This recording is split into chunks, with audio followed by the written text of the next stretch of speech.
ফেরেশতাদের কাবা বাইতুল মামুর 7 আসমানের উপর। এটা কত বড় শুনেন। বিষ্ণু বলেন প্রতিদিন এই আল বাইতুল মামুর ফেরেশতাদের মসজিদে 70,000 ফেরেশতা ইবাদতের জন্য চান্স পায়। একবার ঢুকে যে বের হয়ে যায় কিয়ামতের আগে দ্বিতীয়বার আর তারা চান্স পাবে না। ওইটা শেষ। এরপরে সিদরাতুল মুনতাহা সীমান্ত বৃক্ষ, এটা আরো বড়। ফেরেশতাদের জ্ঞান সীমানা ওইখানেই শেষ।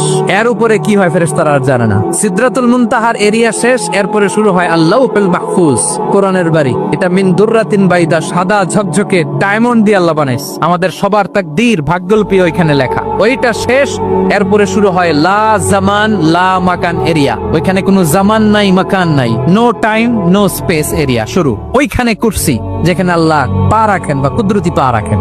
বড় রাজা বাদশারা সিংহাসনে বসে পা রাখে একটা টেবিলের উপর, শাহী টেবিল, ওইটার নাম কুরসি। আল্লাহ বলে ওয়াসিআ কুরসিয়ুহুস সামাওয়াত ওয়াল আরদ। আল্লাহর এই কুরসিটা এতক্ষণ যা বললাম এই সবগুলার চাইতেও বড়।